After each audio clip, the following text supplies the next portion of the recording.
Good evening, folks. This is Omar Serrano with the Tilted Lawyer Podcast. And, I didn't realize it, but we happen to be on the eve. I mean, kind of, sort of, in about 12 days or so. We're going to be starting the trial of Stephan Sterns. And in case you were checking in on me, I'm still battling through this laryngitis bullshit.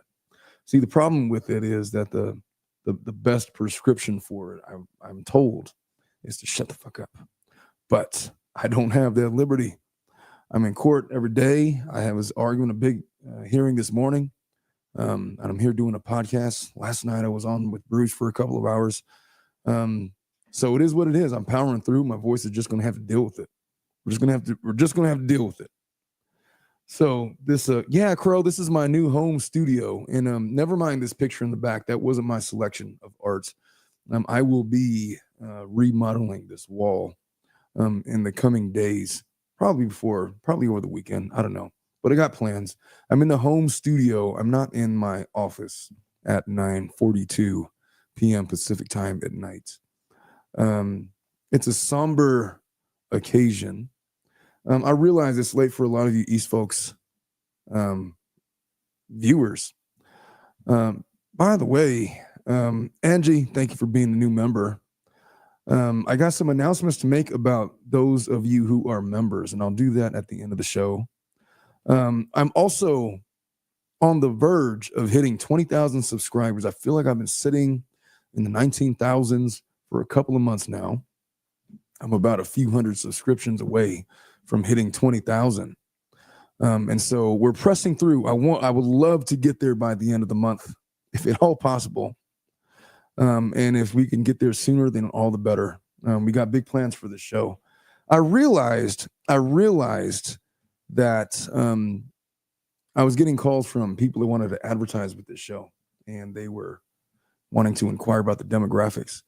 And so I sent them the demographics. I did not realize it, but it turns out that 96% of my audience is women. It's like, how in the hell did that happen? And it didn't used to be that way. It used to be like 63 to 27 or something. It used to be like a 2/3 women and a third men. Somehow it flipped to this 96 to 4 number. And so I got to do something about that. I got to do some more male-centric content. And the problem is, like, I'm covering these cases without gender in mind. I'm just trying to muddle along as things come along. Anyway, the Stephan Sterns character. So I heard through the grapevine that he has submitted his defense team 20 motions in limine, pretrial motions, trying to limit evidence in this case. He is trying to make an argument that the death penalty is unconstitutional. Narrator, I've heard that before. I think women in general watch more crime-related vids. What is that about, man? I don't know what it's about. But 96 to 4, I feel like that's a little bit skewed. I don't know. Maybe my demographics were off. Maybe I looked at the wrong thing, but that's what it was at the time. But listen, with respect to this case, this Madeline Soto case, I'm going to be covering this trial on a daily basis when it does come out. And now that I'm opening up this new time slot, 9 p.m. on Pacific Standard Time in my home studio, I'll have an opportunity to do that, at least give daily recaps. I haven't ever really been able to do that before, but now I am. And we're doing it. Chief says, maybe don't be so easy to look at. Well, I don't know about easy to look at or easy to listen to. My throat kind of sucks right now. So it's all I can do to muddle through a show. This Madeline Soto case, when it broke earlier in 2024, it was close to my heart because, I happen to be father of 3 young girls. My eldest is 18 years old. She's in college now. I got 2 little girls. They're 5 and 4. And, girls, they're just, they soften you up, man. When you have the privilege of raising a little girl, it just it hits you a little bit different. I know for a fact that if I were to have boys, I would raise them a little different, a little harder, a little harsher. You got to get them ready for different things. But as a guy who has been a subscriber, either voluntarily or not, to toxic masculinity principles, some would argue. Others would just call it gender identity. I don't know what you would call it, man. But I've been very historically a very masculine guy with all the toxic traits that you would place with somebody of my type. When you have girls, though, it softens you up. You can't be that way. You got to be a little bit more empathetic. You have to be a little more sensitive. You have to be a little more observant of little social cues regarding emotions and things like that. You got to talk to them a little bit softer. You can't just give them the military, Marine Corps, boot camp voice when you want them to do something, because if you do that, they will break down in tears. And then you got to comfort them and give them hugs and let them know that, oh, what? No. They'll tell me, Dad, I don't like it when you use your big voice. It's like, I didn't mean to use my big voice. I just want you to listen to the things that I'm telling you to do. It's like, yeah, but Dad, sometimes you have to be more gentle. And they'll say things like that. They're learning this language now. It forces you to reconsider how you approach human beings. And this little girl, Madeline Soto, was in the care of her mother and her boyfriend, Stephan Sterns. This, when I first covered this case, I kind of referred to him as a loser because he was. He didn't have a job, or he sort of had a job. He was living off of, I don't know, whatever he was living off of. He was going to, during working hours, like vape shops and different things. He didn't contribute much. What did he contribute? I don't know. But Jennifer Soto, Madeline's mom, seemed to be infatuated with him. She let him into the family home. She let him sleep in the same bed with her 13-year-old daughter. And this little girl was innocent, She had a father that loved her. I don't know how involved he was. Is that better with the microphone? Can you guys still hear me? I realized I had two mics open and there was causing this buzzing sound. She invited him into her home. They were on and off, as far as I can tell. It was a strange, odd pairing. I'm not going to talk about tonight about whether or not I think Jennifer Soto was responsible or culpable for what happened to her daughter. I think that there's been plenty of speculation of that. She's not on trial right now. I was of the opinion that she should have been charged. She hasn't yet. She was given qualified immunity some time ago. I had to break the news to all of you that were following the case back then that likely meant that she's likely not going to get charged. They literally told her, look, we could charge you with a lot of things. We don't give a shit. We want Stephen. Why did they say that? Because they found 1,700 images of pictures and videos of unspeakable crimes that he committed against that little girl, Madeline Soto. And they wanted him. And they were interrogating him at the same time. They had thoughts. They were going to maybe charge her, but I don't understand it. I'll never understand how you can have 1,700 images on a cell phone that point to guilt on the sexual assault charges and feel the need to give Jennifer Soto qualified immunity. Why? Was that for the murder case? Is that because they were trying to tie up loose ends with the murder case? I don't know, because he's dead to rights in terms of the sex crimes. In Florida, it turns out they can prosecute him and try to go for the death penalty on the sex crimes, but they're not doing that. So why they made the decision to give her immunity, I don't know. It's frustrating. I have lots of opinions about that. I'm not going to revisit that. The point is, right now, Stephan Sterns has been sitting in a jail cell for about a year now. It's been about a year. He filed 20 motions. I'm not going to read them all. I found them. The only place that I found them was on Grizzly True Crimes. My friend over there, Grizzly True Crimes. She don't know it yet, but she's my friend. I watch her show often. When I go, when I want to get the real deal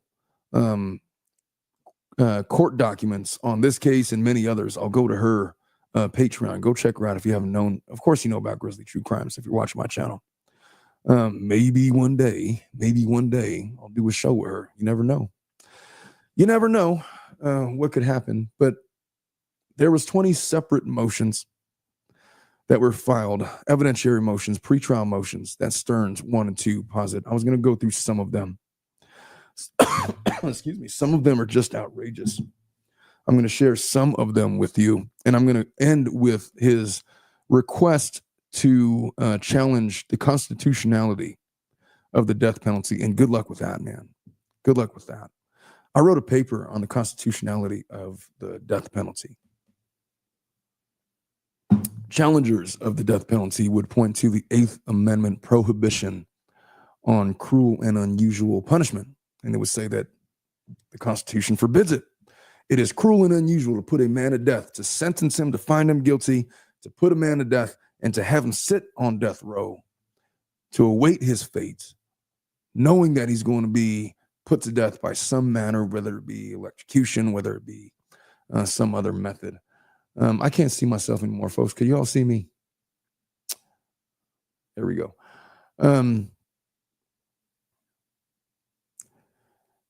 The fact that you could have a guy sitting there waiting his death sentence, for 10, 20 years because of the appellate process and the way that it goes. And then on the day and the time and the hour, the time comes. I think my favorite story of somebody awaiting their sentence at death penalty is Ted Bundy. So he's this guy, he represented himself. He went to law school. He had a very high opinion of himself.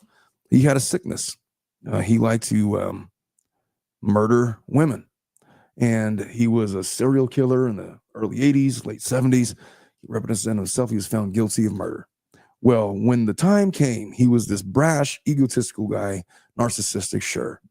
But when the time came for him to be put to death, the prison guard told it best. They said that he was like shaking his boots. He was beside himself. He couldn't sleep.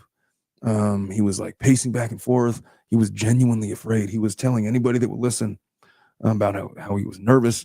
They'd never seen him like that before. And the thought that he knew that his clock was running out and he was about to meet his maker, whoever that maker is, whether it be God or whoever, or Hindu, or whatever your choice of religion, or stardust, he was going to meet the other side, another dimension, perhaps, I don't know. But they were putting him to death, and they counted down his hours and his minutes. And when they walked him down, he was terrified.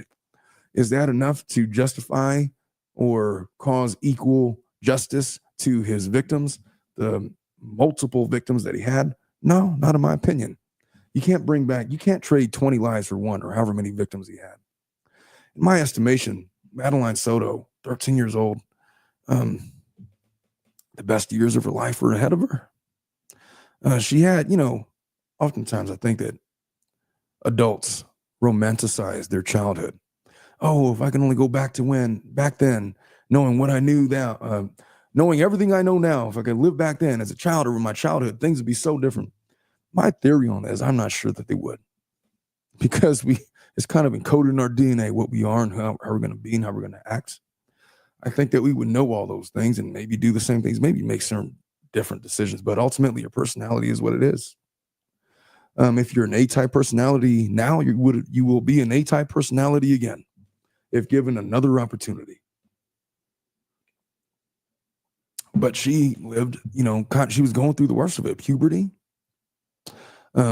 She was starting to have crushes on boys, an interest in more adult interests that typical 12 and 13-year-olds tend to engage with. And because she was living with a monster, her world view, her view of the world, her perception of Earth was tainted by this piece of shit named Stephan Sterns. Now, for years, starting back to when she was like 8, 9 years old, he is viciously violating her body in ways that I care not to discuss in detail. And he's documenting it on his cell phone because he's an idiot. And she's enduring all of these things. And if you hear her friends talk about her in her final days, They remarked that she was wearing baggy clothes. Some had speculated that maybe that meant that she was trying to hide the fact that she was pregnant. I feel like if that was the case, we'd have known about that by now. I don't think she was pregnant. Maybe she was. I don't know. They were also remarking that when she spoke of Stephan Sterns, she had only good things to say about the guy. What does that say about her relationship with him, other than some form of Stockholm syndrome? Was it that, she grew feelings for her abuser over the course of years? Who knows what kind of hell that man put that little girl through? All I know is this, that he very brutally and violently and viciously killed her about a year ago now, and tried to cover it up in the stupidest way possible. We're going to go through some of that timeline. Matter of fact, let's do that right now. So this was the timeline, the investigation timeline. So February 26th. And let me share this with you guys. Excuse me. Please, if I happen to miss the mute button and cough in the mic, please forgive me. Sometimes it just hits me. I don't know what to say. Let me get into here real quick.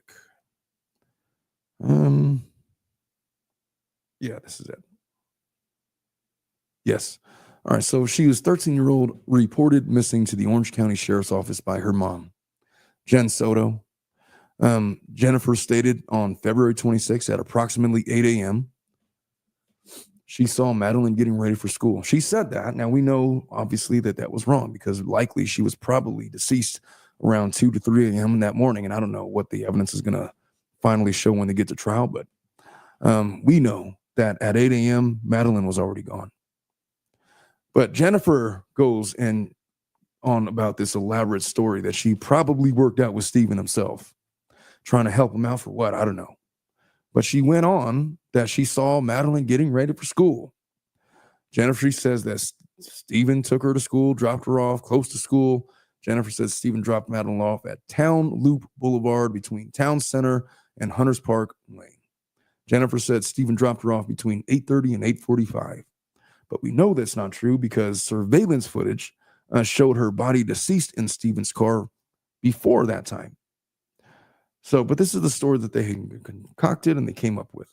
Around 11:15, Jen Soto and Stephan both provide detectives the following information on the morning of February 27th. By the way, if you're wondering where I'm getting this information from, it's off crimetimelines.com. They have a whole section devoted to Madeline Soto. They've been tracking this case from the very beginning. They got lots of legal documents, the pleadings, the timelines, investigation timelines. I'm reading from that just for a refresher for some of you that maybe have not visited this case in 4 or 5, 6 months. So on the morning, this is what they say. On the morning of February 27th, Stephan took Madeline to school in his little piece of shit silver 2010 Lincoln MKZ. Stephan drops Madeline off a block away from school because she didn't want to be seen in what he called his hoopty. They stated that Madeline forgot her phone at home, and that Madeline has ADHD and is usually forgetful. They went, I swear, during the interrogation, I felt like they repeated that like 100 times. Oh, Madeline, she's got ADHD. She probably forgot her phone. Oh, Madeline, she's got ADHD. And so therefore she didn't want to do this and that. It got really annoying. They said they didn't have any recent arguments. Jennifer and detectives looked through Madeline's cell, including her recently deleted messages. Didn't contain anything suspicious or hinting to her wanting to run away. There was a text message that Madeline sent to a friend stating when she turns 18, she wants to live in the woods. And I don't know if that was a text message that she actually sent her friend, or if it was something that maybe in an effort to corroborate their story, Sterns planted on her phone to try to make it look like she had a motive to run away. I don't know if he's that bright. Maybe he is. Who knows?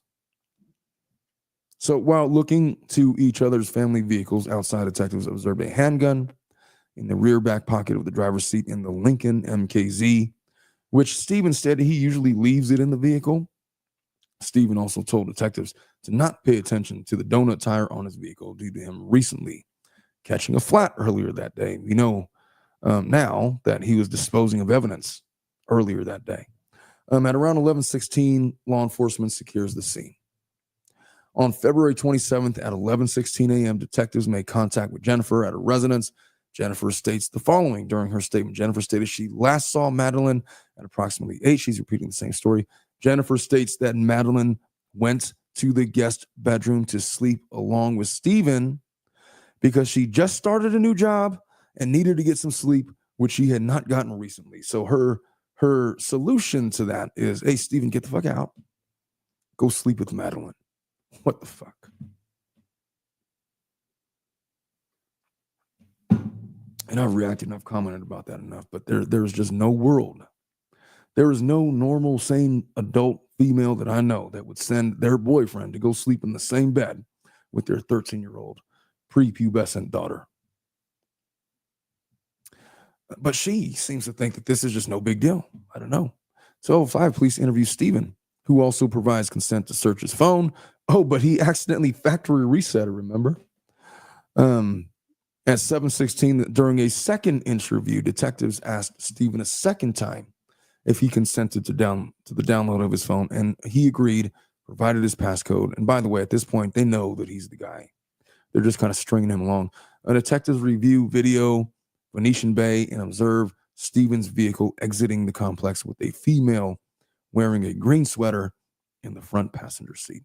The female was slumped over to her left, which is an abnormal way for a person to be seated in a vehicle. Decision was made by Kissimmee Police Department to secure the location for the search warrant to be executed next day on February 28th, 2024. Detectives began looking in the license plate readers throughout Orange County, Osceola County.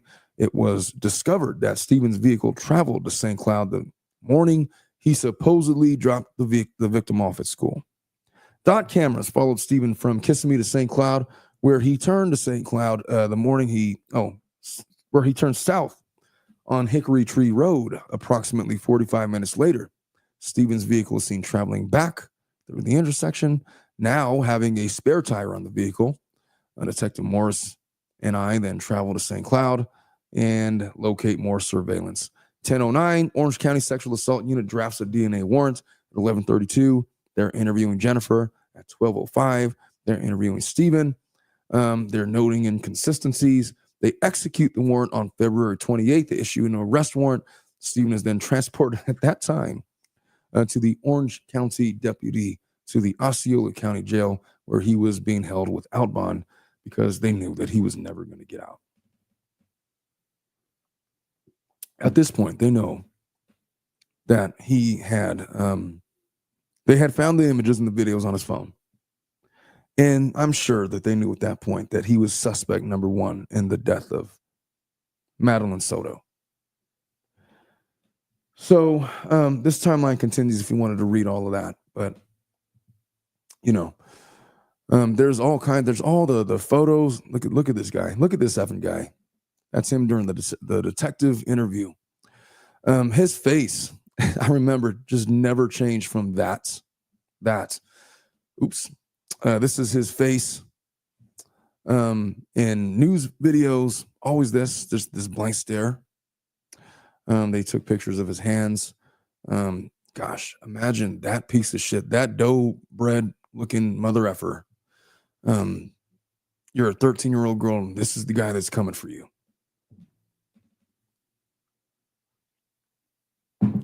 He's a disgusting human being, to say the least. He's got marks in his hands, pictures of Madeline. There's more stuff, pictures of his car. Check that website out if you haven't had a chance. They are documenting all this stuff.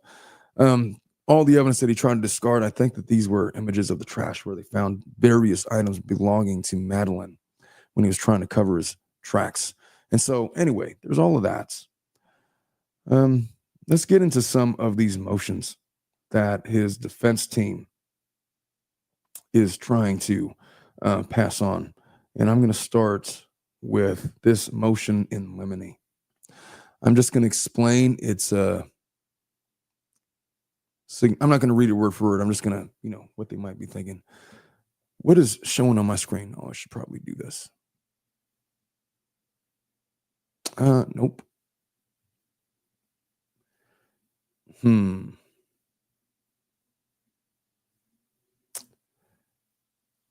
No, it can't be that, is it? Oh, I guess it is. All right, well, this then. Yeah, that's the one. All right, so this is one of his motions. It's a motion in limine to prohibit trial testimony to the victim's murder or to the murder scene. Comes now defendant by through an undersigned attorney, due process. The defendant would show the court as follows. Okay, what is saying? The defense requests that the word homicide be used instead of murder when it comes to witness testimony as grounds in support of this motion. The defendant would show the court as follows. Mr. Sterns is charged by indictment with first-degree murder. The state filed a notice of intent to seek the death penalty on June 7th. The court's duty to search for constitutional error with painstaking care is never more exacting than it is in a capital case. By this point, it is well established that heightened standards of due process apply to imposition of the death penalty due to the severity, uniqueness, and finality of that sanction. The defense objects to any witness reference to murder or to the murder scene. The proper terminology that ought to be used instead is homicide. If I was a judge to say, fuck off. You're going to have 12 jurors that understand that homicide means murder. I'm not going to sugarcoat it because you think it's going to be prejudicial to your clients. What cases do they cite that requires this court to consider that? They're stating the legal meaning of homicide is no difference. Florida 2nd DC has noted in commonplace, homicide means a killing. There's no crime of homicide. It's just in legal categories. The excusable homicide and justifiable homicide makes clear that the term homicide does not denote criminality. In that vein, it is error for a trial court to refer to a homicide as a murder, except in the millions of cases that came before this one where it was not the case. I got to imagine that motion is getting denied. I have to believe that, right? Anyway, that motion is bullshit. I'm not wasting time on that. Peremptory challenges to exclude Stephan Sterns. There was a motion on requesting special precautions on voir dire. A motion for separate juries for each phase of the trial. I guess there's going to be two separate trials. They're going to start with the sex crimes, and then they're going to proceed with the murder case. I've heard it suggested maybe that's because once he's found guilty on the sex crimes and he's dead to rights on that, they got all the images in the video. They're going to use it as an aggravating factor in the sentencing phase when he's found guilty on the murder case. But even so, that doesn't make sense because you don't need aggravating factors if you're going for the death penalty in a capital case, in a murder case. So whatever, but they're doing them separate. So I guess double trouble, huh? Not double jeopardy, double trouble. Motion for transcript of grand jury proceedings. There's a motion to exclude any and all victim impact statements. Oh, how about that one? Yeah, I'm going to look at that one. All right. Let me share this with you guys. He wants to exclude mom getting up there, or not mom. Fuck mom. I don't know, grandma, aunts and uncles, nieces, nephews, whatever, family members from getting up there and saying nice things about Jen Soto. He wants to exclude that because it's going to be prejudicial should they reach the penalty phase of this trial. Is that what we're going with? What are they saying? The defendant moves this court to prohibit victim impact state evidence because cumulative and powerful empirical evidence demonstrate that it is so unfairly prejudicial as to violate the 14th Amendment of the United States Constitution. Moreover, evidence demonstrates that victim impact evidence violates the 8th Amendment, specifically under Florida's capital sentencing scheme, which does not permit non-statutory aggravation to be presented. Finally, it is now clear that the victim impact evidence violates Florida Statute 9403 because its probative value is substantially outweighed by unfair prejudice. Oh, I would disagree with that. I think if we were to just look at it logically, if 50 people wanted to give victim impact statements with respect to Madeline Soto, and all 50 of those individuals were independently affected by her passing, then you have 50 different accounts, independent accounts of suffering that was brought about by the actions of Mr. Stearns, and every single one of them are relevant, and not one of them is more important than the other. And though it might be the fact that all of them are basically testifying that they have been emotionally impacted, it's not cumulative if every single instance is an objective, separate truth from everybody else's. If I was the judge, that's how I would rule. But what are they arguing? Let's see. State has presumably will announce its intent to present victim impact evidence. In 1987, the U.S. Supreme Court held that the admissibility of victim impact testimony violated the Eighth Amendment of the U.S. Constitution because this information is irrelevant to a capital sentencing decision. In Booth v. Maryland, 482 U.S. 496, the court further found that its admission creates a constitutionally unacceptable risk that the jury may impose the death penalty in an arbitrary and capricious manner, in that, one, since the focus of victim impact evidence is not on the defendant, but on the character and reputation of the victim and the effect of his or her family, allowing the jury to rely on victim impact evidence, therefore, could result in imposing the death sentence because of factors such as the degree to which a family is willing and able to express its grief, or the relative worth of the victim's character about which the defendant was unaware and that were irrelevant to the decision to kill, diverting the jury's attention away from the defendant's background and record. He's making the Clarence Darrow argument. Oh, it would be difficult, if not impossible, to provide a fair opportunity to rebut the evidence contained in the victim impact evidence without shifting the focus of the sentencing hearing away from the defendant's formal presentation by the state of the information in the victim impact. Look, the problem is he's making these arguments. They're not going for the death penalty in the sex crime case. But in cases of capital murder, not only is the death penalty relevant, but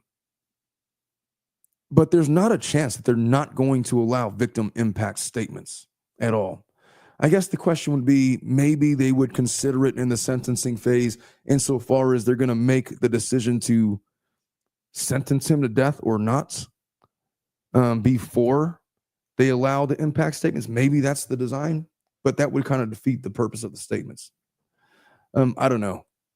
I'm unfamiliar with how Florida views this on a constitutional basis. I could just tell you in California, they don't give a shit.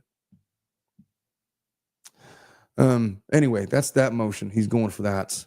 What else is he on about over here? Motion to exclude or argument designed to create sympathy. What is this? Exclude evidence or argument designed to create sympathy. All right. I got to see what this is about. His point here is what? Respectfully moves this honorable court to prohibit evidence or argument during both the guilt and penalty phase that is designed presented with the intent of or would have the effect of creating sympathy for the deceased or vilifying Mr. Sterns. The problem with that is, tell me what evidence has that effect that wouldn't be relevant to the case. Because if there's relevant evidence to guilt or innocence in the case, then it's standing for the proposition that it's more probative than it is prejudicial, which means it's coming in. If they're trying to offer evidence that, hey, family is sad that Madeline is gone, that's not coming in, not because of the sympathy angle. It's not coming in because it's not relevant. What's relevant is any evidence that tends to show guilt or guilt or innocence related to the crimes that he's been charged with. So it's kind of a waste of time to write this motion. If I was the judge, like, well, I mean, I can't help if pieces of evidence garner sympathy for Madeline, and I can't help it if certain evidence comes in that makes him look like a monster.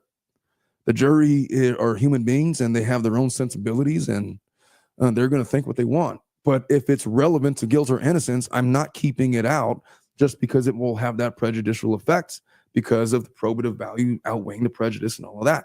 Standard 403 evidence. Federal rules I'm talking, not the Florida rules.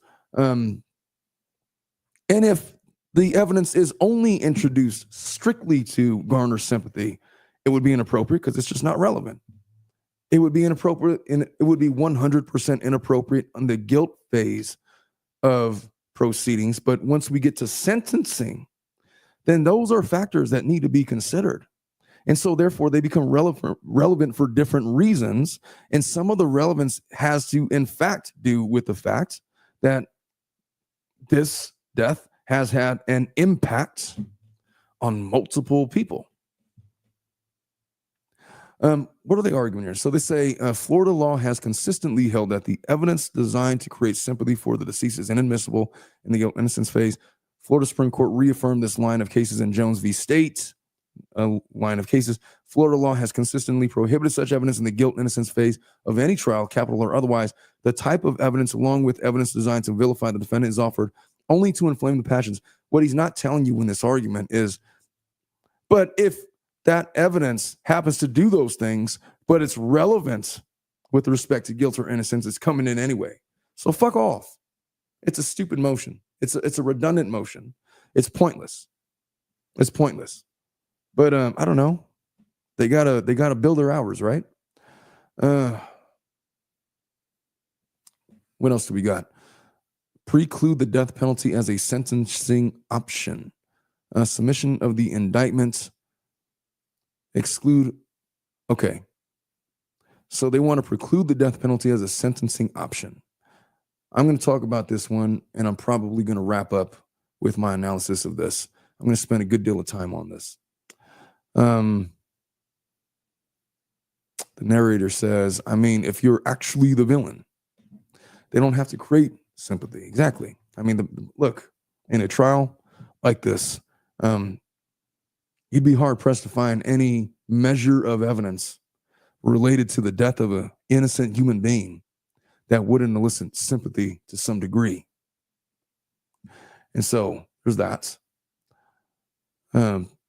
Perfectly Purdy says, I fostered 3 kids whose father was graping them every day. The oldest daughter went to her school counselor about it, and they set her up with a chaplain. He told her that he was just trying to keep her well, I think he got cut off there, Purdy. Standing over all 3 kids every night in one bed while he had a recliner in the bedroom holding a Ruger at all times. I don't know what a Ruger is.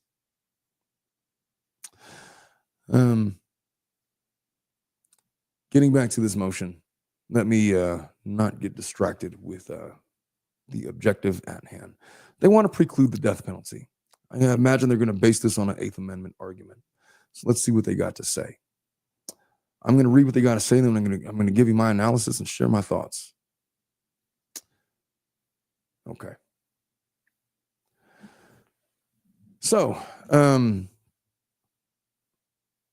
counsel, and pursuant to the 5th, 6th, 8th, and 14th Amendments of the U.S. Constitution, Article 1, Sections 2, 9, 16, 17, and 22 of the Florida Constitution, they move to preclude the death penalty as a sentencing option, and in support thereof would show the court the following. Death is different because it is permanent. What if you kill an innocent man? It's always been the classic defense, right? The state is seeking the death penalty. The 8th Amendment to the United States Constitution requires a greater degree of accuracy and fact-finding than would be true in a non-capital case. No shit. Because the right to life is a fundamental right which must be subject to at least the same constitutional protections as the right to vote.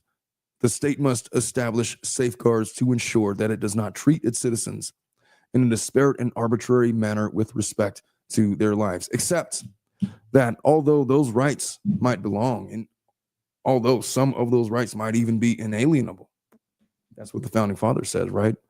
We have the inalienable right to the pursuit of happiness and lots of other things.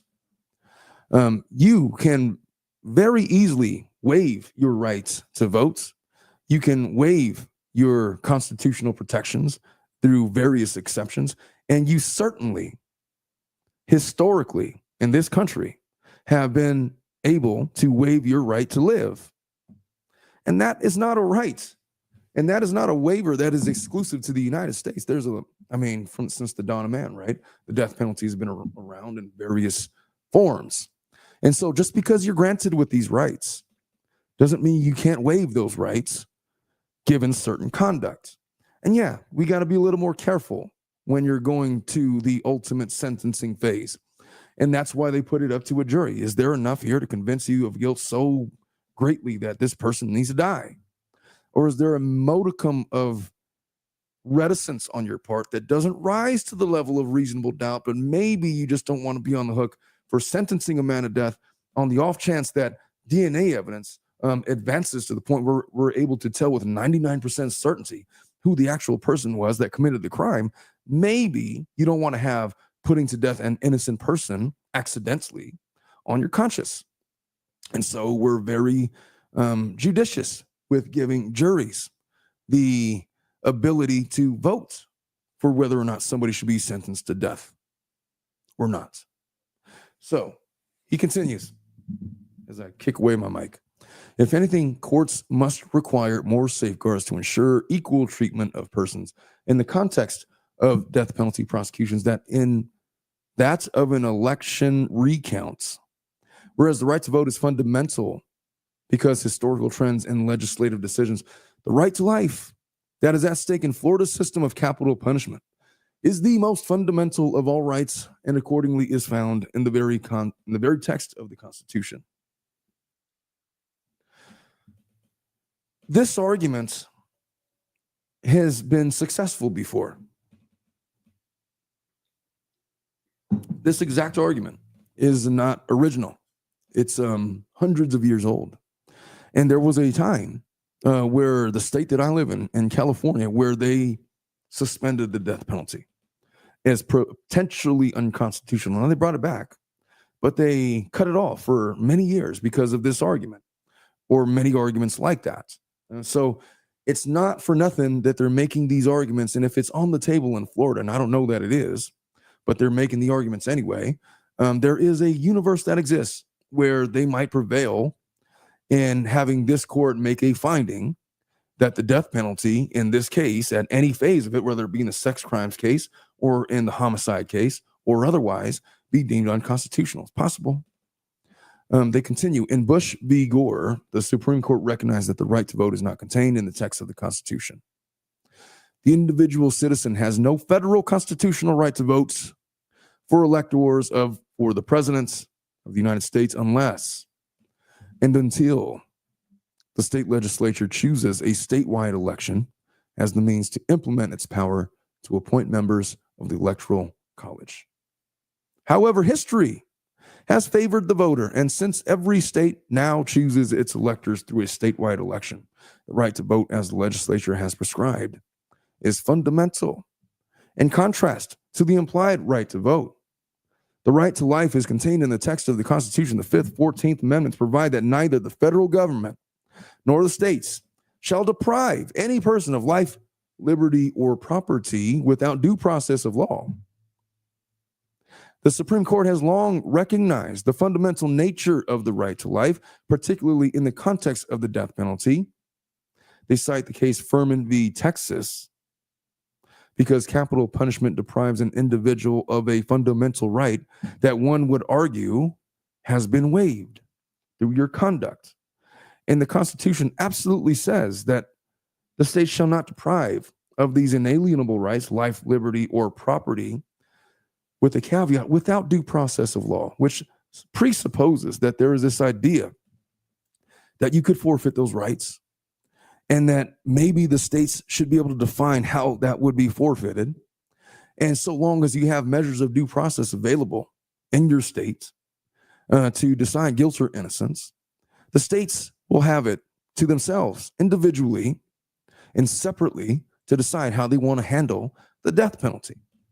So it's possible that Florida might come back and say, yeah, fuck that. We're not doing the death penalty thing. They might go the way of California at one point. Now, California has reversed itself, but that's what they're arguing in a nutshell. They continue. Because the right to life is fundamental, when a state implements a death penalty system, it must establish mechanisms to ensure that system values the lives of its citizens equally As the Supreme Court noted with respect to voting, having once granted the right to vote on equal terms, the state may not, by later arbitrary and disparate treatments, value one person's vote over that of another. By the same reasoning, since the Constitution has ensured the right to life and the equal protection of the laws, the state may not, by arbitrary and disparate treatment, value one person's life over that of another. Oh, it's not valuing it over that of another, it's valuing it equally. An eye for an eye. You took her life, therefore we shall take your life. You have forfeited the right to navigate the fresh air of free society. That is not valuing anything over another. It is it's the eye for an eye principle. They continue on with some of this stuff. Is there anything else interesting? Anything original? They're talking about Bush v. Gore, equal protection principle ought to be no less applicable when states. No, nothing original. 5, Florida's lack of standards to ensure non-arbitrary treatment with regard to the fundamental right to life is enough in itself to establish an equal protection violation. A showing of intentional discrimination against a protected class is not required. See this Bush case. And while in traditional claims of discrimination against individuals, courts require evidence of discriminatory intent by a state actor in that particular case. In Bush, the court did not require any such showing. Unlike these traditional equal protection claims of intentional discrimination against a protected class, claims like this one and the one in Bush are not based on an individual act of discrimination, but rather challenge a system in which in which uncontrolled official discretion makes arbitrary and unequal treatment inevitable. They have to explain. The Florida death penalty prosecution system must be subject to the same equal protection constraints as the Florida recounts. If the equal protection clause requires rules to ensure that localities do not treat identical types of ballots used in identical branches of machines and exhibiting identical physical characteristics differently, citing the Bush case, then it must require rules to ensure that localities do not treat similarly situated offenders committing the same types of crimes differently with respect to their lives. While the Bush v. Gore opinion declares that its consideration is limited to present circumstances, suggesting that the principle announced might not apply to any other situations, the fundamental nature of the right to life requires that the principle also apply as logically appropriate to the death penalty system. I just need them to explain to me how the death penalty system in Florida is arbitrary. Just explain it to me. I mean, that's a great argument, and I don't disagree with it. Just tell me how it's arbitrary. Because it seems to me that it's based on guilt or innocence, and then even then, after that, the jury gets to make the decision. That seems pretty non-arbitrary to me. And they're given direction about how to vote a certain way. Nobody's forcing them to do anything. They're basing it off of evidence that's presented at a sentencing hearing in which they're forced to consider mitigating circumstances of the defendants versus the victim impact statements of the victim's family and a myriad of other things related to mental health and such. The per curiam opinion explains the narrow scope of its holding by distinguishing the somewhat unusual situation of a court-ordered statewide recount from... Get the fuck out of here. What's the point of this? I need them to get to the point. All right, so the lack of standards to guide local prosecutors in their decisions as to whether to seek the death penalty inevitably leads to the lack of standards to guide local prosecutors in their decisions as to whether to seek the death penalty inevitably leads to the arbitrary and disparate treatment of similarly situated defendants. I would argue that just because prosecutors have discretion does not equal arbitrariness.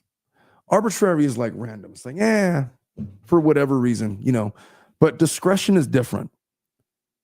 And prosecutors are held to an abuse of discretion. Even as they practice law and prosecute these cases, they cannot abuse their discretion. So there is a standard, and it's governed and dictated and codified in case law in the 50 states, and in some cases in federal rules that make their discretion non-arbitrary. They're not allowed to make arbitrary decisions. They're not allowed to discriminate. They have to consider all the totality of circumstances to decide whether or not they want to prosecute somebody to death or not. Their discretion is not akin to arbitrariness. So I disagree on those grounds.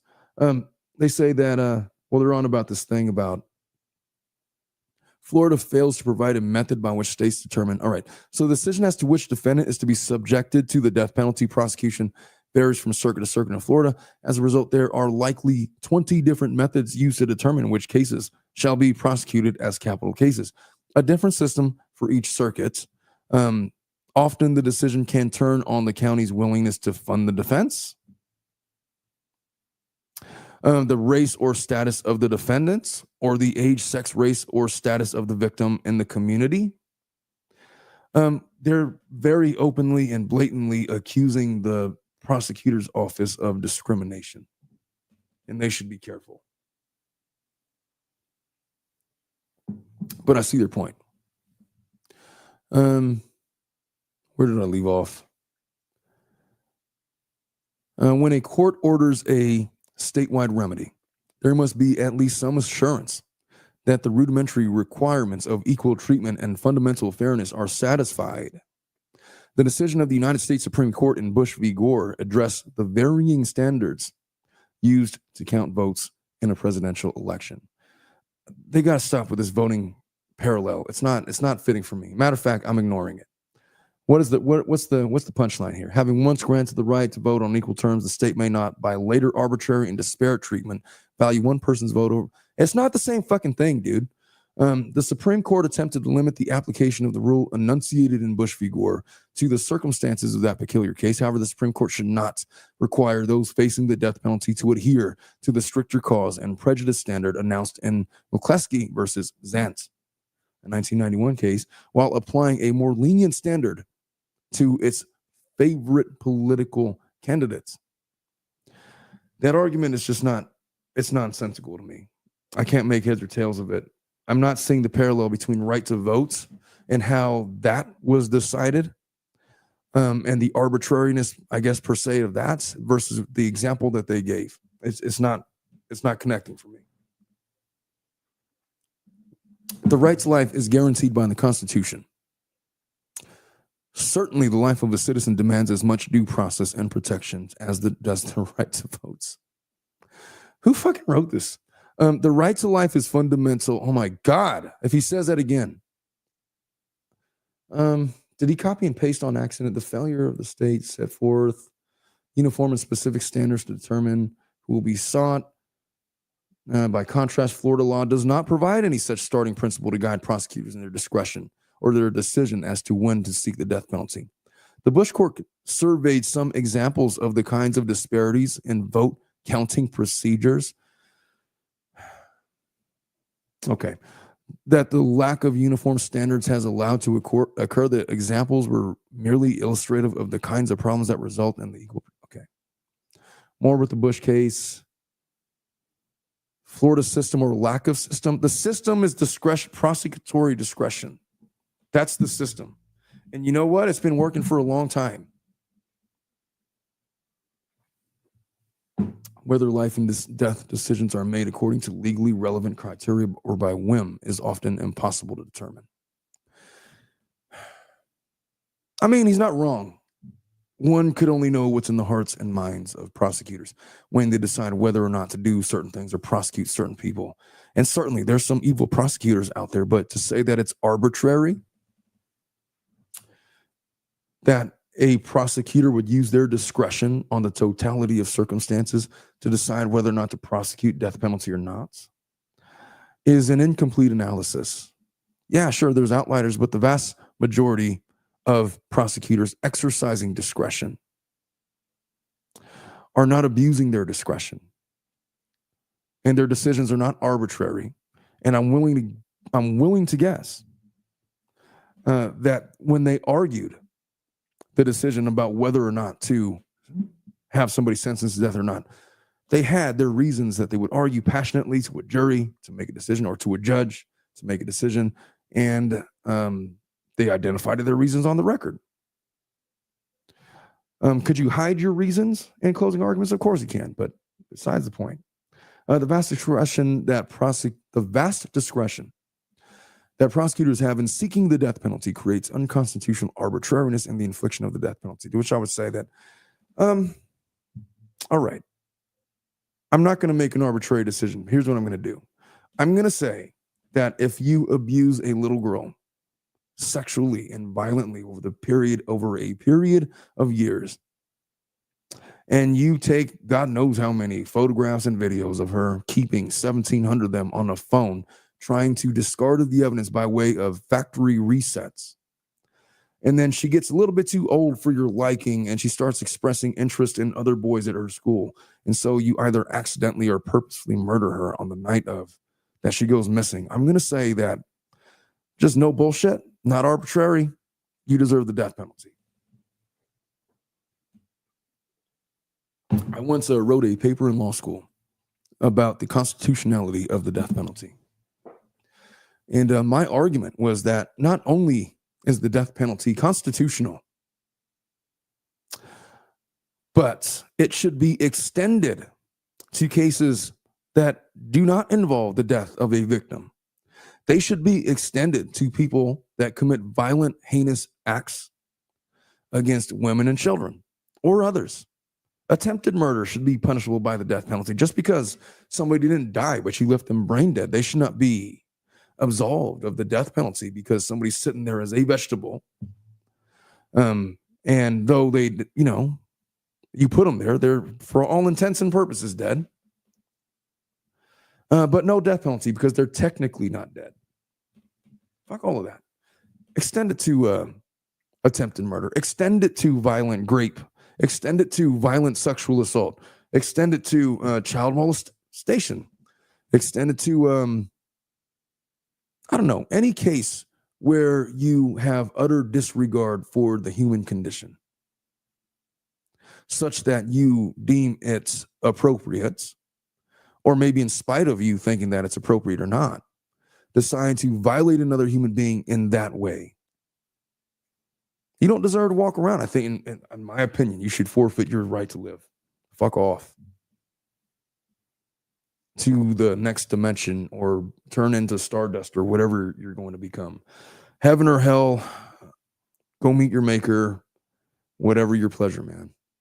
But don't bother me with this nonsense. They go on to say the death penalty is imposed on average in only 250 of the approximately 20,000 homicides that occur each year in the United States. Doesn't that suggest a non-arbitrary system? The fact that it's only present in 11% of cases? That tells me that the court systems in America exercise a great deal of discretion about whether or not to sentence somebody to death, and that they reserve it to the most heinous of cases. And this is one of them. They go on. I'm not going to read this word for word. It's quite boring. Anyway, so they're arguing about the unconstitutional. They're making other points. I don't got time to read the whole thing. I disagree with the entire premise. I'm going to go over the history of the death penalty, about where it's, key decisions, how it started. Oh, did I lose my thing?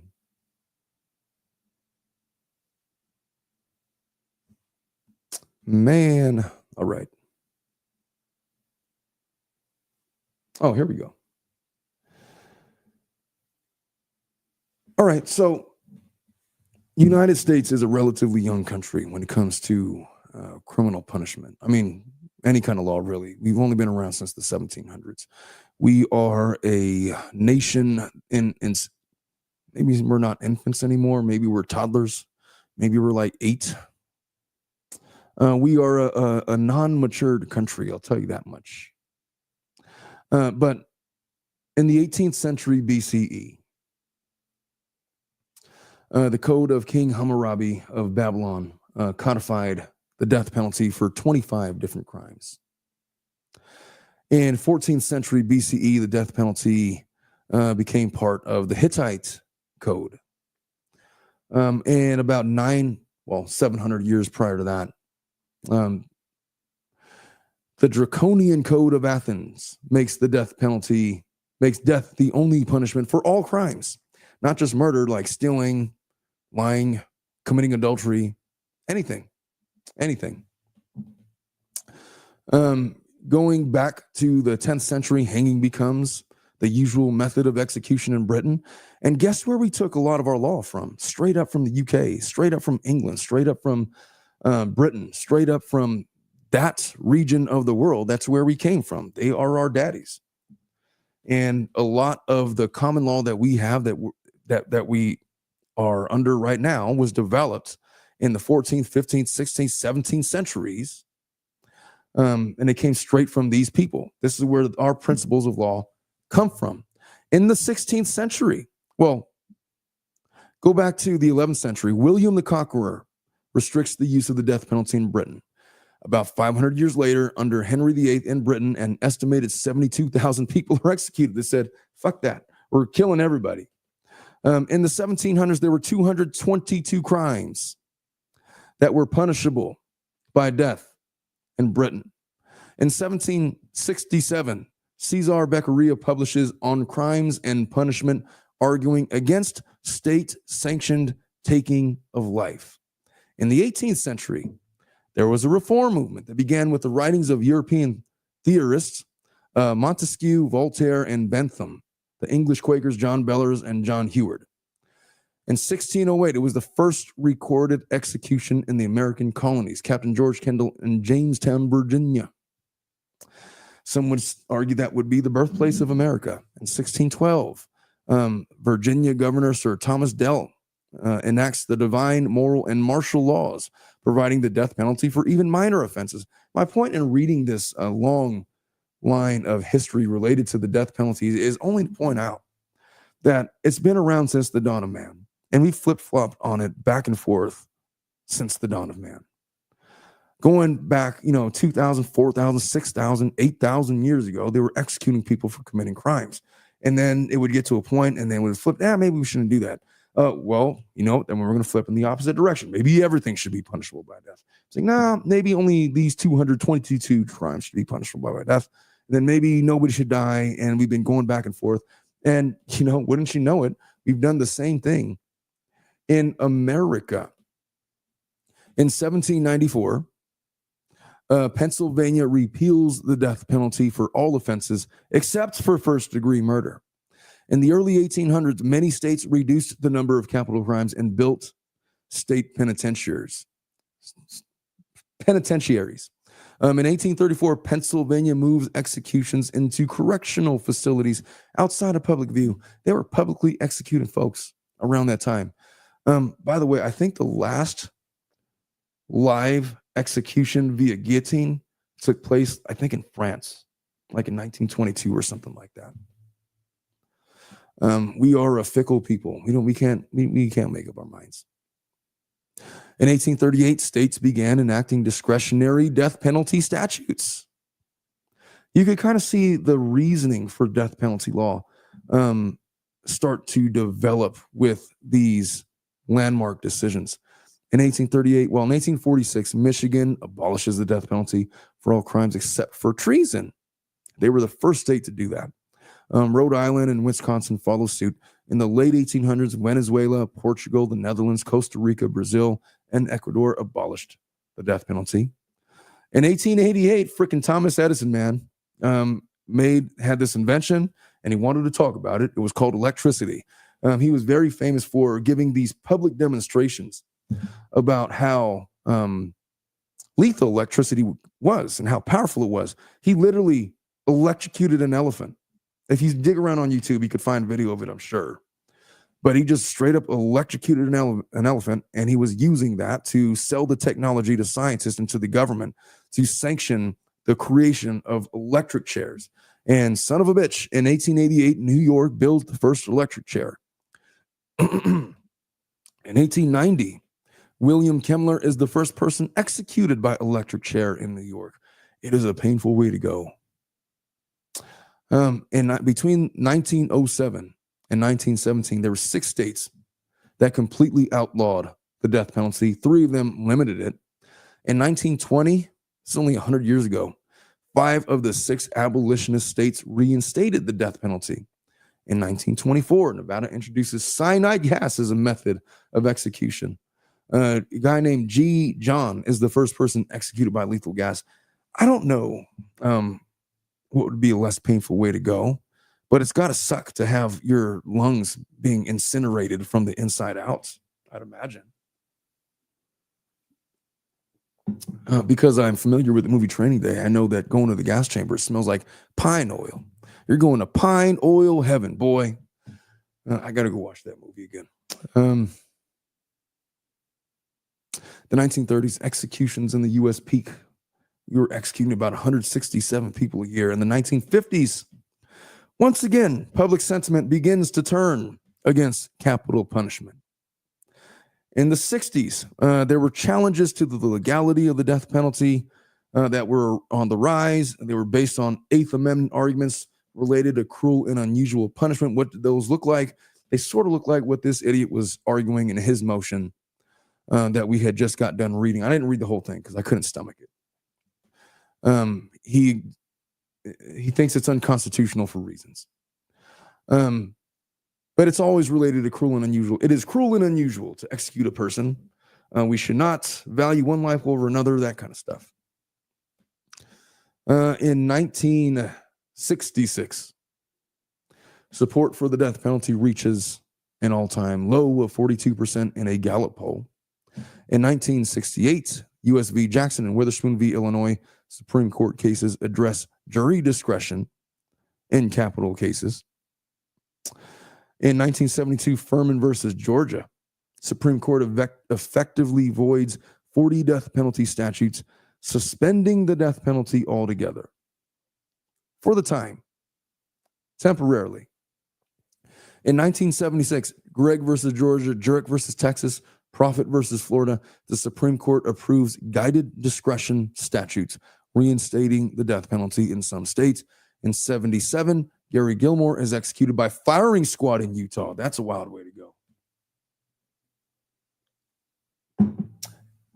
That same year, Coker versus Georgia, the Supreme Court rules the death penalty unconstitutional for the rape of an adult woman when the victim was not killed.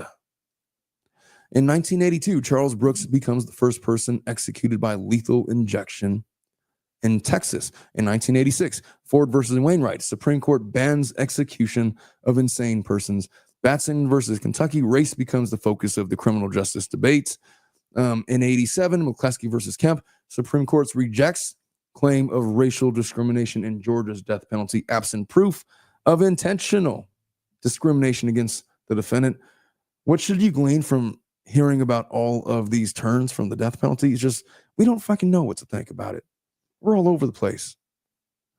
We seem to have tried to evolve a non-arbitrary way to deal with who should get the death penalty or not. Florida's not really that different from many other states that have the death penalty, insofar as they have a system in place that exercises discretion.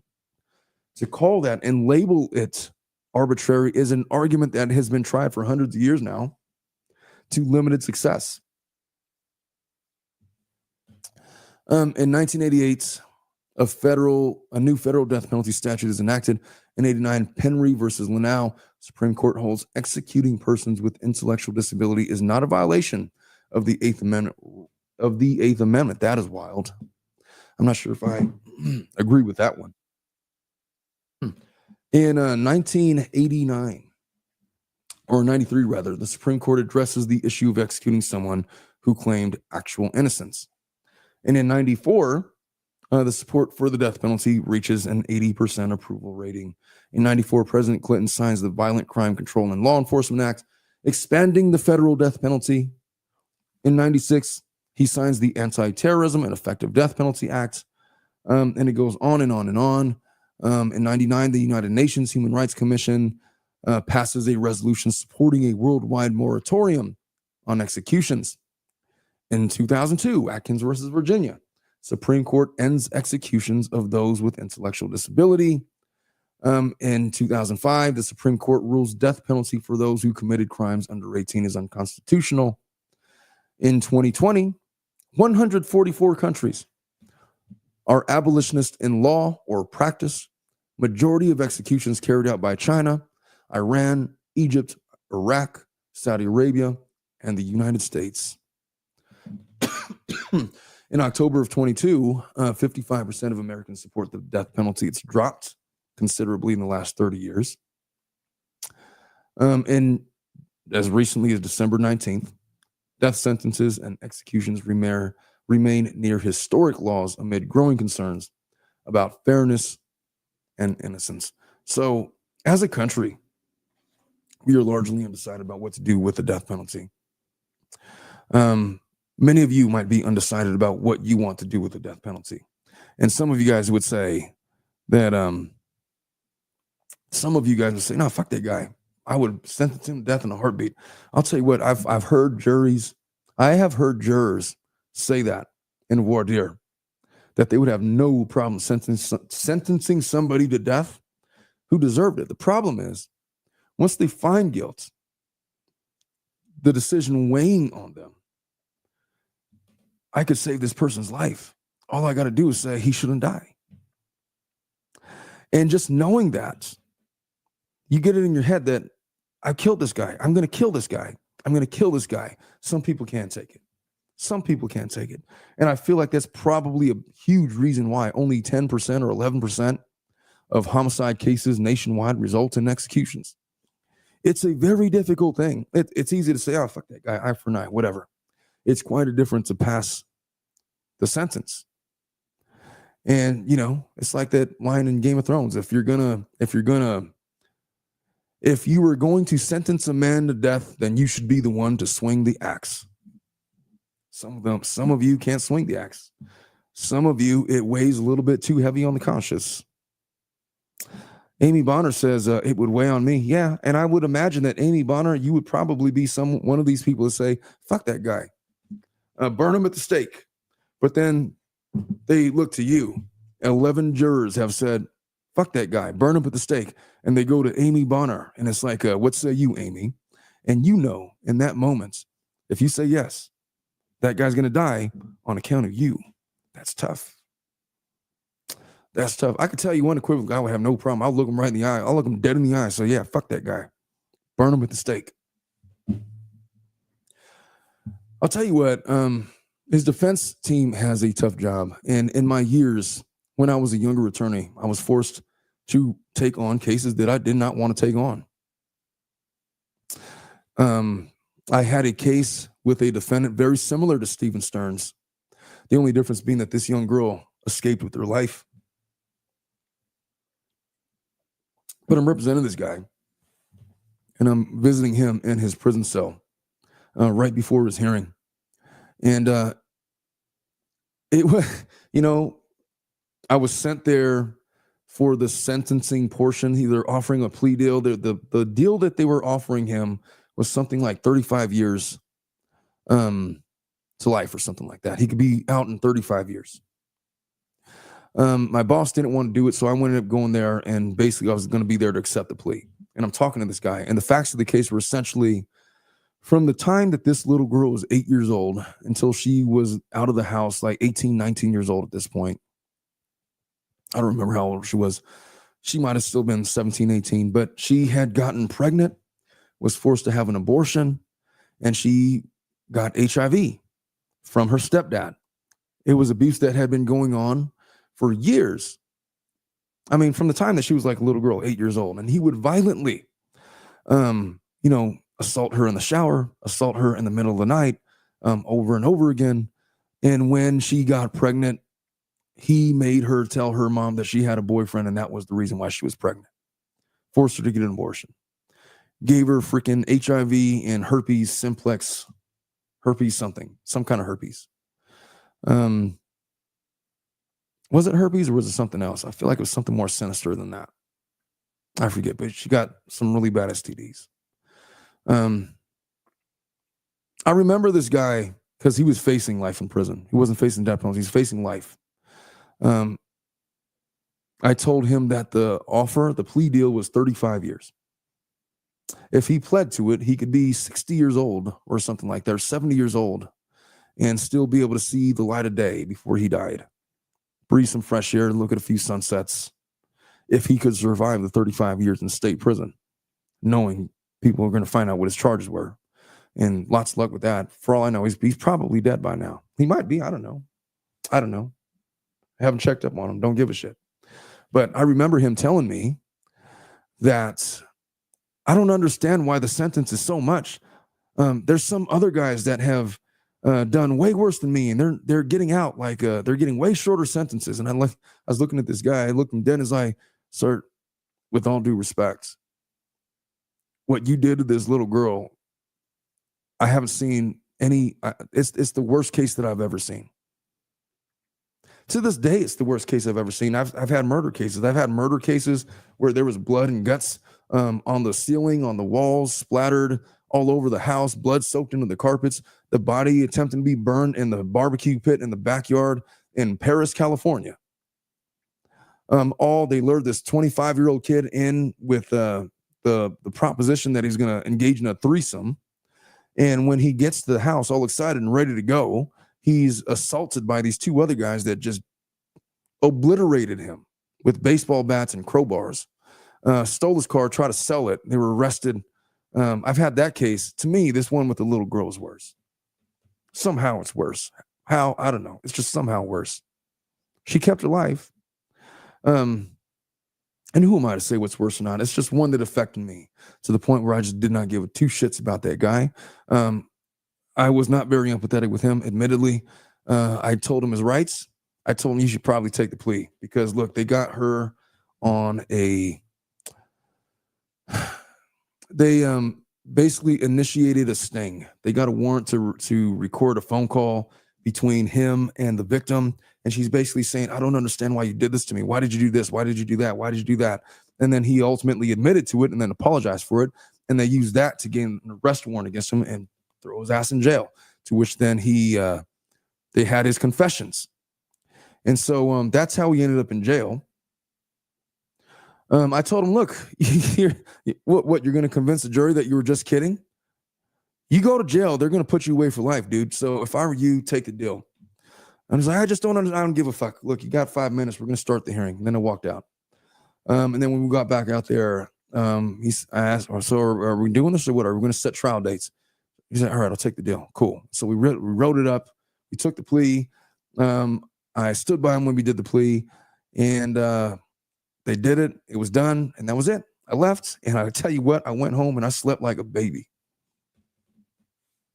I was perfectly okay with the sentence that man got. He pled to that sentence, and I knew full well that guy was probably going to die in prison, and he got what he deserved. Now, this guy, Stephan Sterns, his trial is upcoming. There's going to be 2 trials. I'm going to cover them both. I want to see that guy burn. I want to be there to cover that case, and I'm going to be doing daily coverage of it. If there's anybody that warranted a death penalty, it's this fucking guy. I hope he gets the death penalty, and I hope that it hurts really bad. If we were allowed the discretion to prescribe the matter of death, I would probably dip him in honey and leave him at the top of Mount Baldy or something and let the rats and the ants have at him, tied to the stake to suffer from the elements.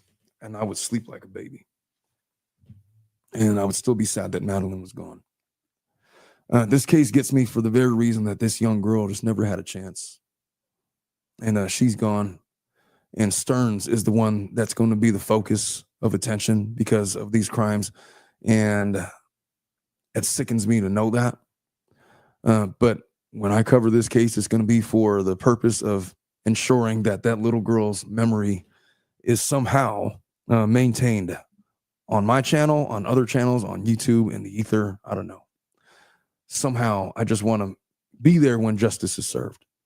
And so for that, folks, that's all I got for you tonight. I love you all. I will be back. I'm probably going to be doing another Baldoni episode. For those of you sick of the Baldoni Live the case, fret not, because it's not the only case that I'm covering. I promise. I'm going to do a short video covering some of the stuff that I haven't gotten to yet. I got to cover that case because so many of you want me to do it. And there's another half of you that really hate that case. And I get it. But I'm also covering this case, the Koberger case. There's some updates there that I'm going to get to. There's some other cases that are in the works for Friday, but I have a couple different shows that we're going to drop tomorrow, including our regular Friday, and then we got Flad coming up. So I love you all, and I will see you all tomorrow. Have a wonderful night, have sweet dreams, and all those things. We will catch you all. It's awkward as fuck when I don't know how to end the show. I felt like I was going somewhere with it, and then I lost it. What I forgot to mention was, if you haven't subscribed to the channel, man, please subscribe. If you value the content that I'm putting out there, I'm really trying to get to 20,000. I want to get to 20,000. We're going to have a special celebratory episode once we cross the 20,000 subscriber threshold. I want you guys all to be there for it. Oh, by the way, show updates. I almost forgot. If you are a Tilted Lawyer YouTube member, thank you for doing that. If you haven't done that yet, what we're going to be doing for our YouTube show members is I'm going to have a daily live stream Q&A, answering all of your legal questions, not just related to family law, but to civil litigation, criminal defense, all those kinds of things. If you are a member, you will have firsthand access to the live show, to call in and do whatever else. I will answer your questions in real time, and it's going to be great. And so that's going to be starting maybe this week, but more realistically, probably on Monday. But we're rolling that out very soon. It's new, additional, fresh content, and it's strictly for our members. If you don't want to be a member, that's cool too, because I'm still going to be doing these shows for free. And so we need to share and push the show. Yeah, share and push the show. Thank you, Crow. Thank you, Crow. Share and push the show. Tell your mama, tell your dad, tell your grandkids, your grandparents. Tell everybody. Get the show out there. We're also going to be doing some more stuff with Instagram and TikTok. I finally have a vision of how I'm going to do this. I now have my home studio. That means more time to produce content, put more stuff out there. I'm not limited to my office studio where I'm encumbered by my real life duties as an attorney. So we're going to have a lot of fun with it. So I'm excited. I hope you guys are too. With that, I love you guys. We will see you all tomorrow. Bye-bye.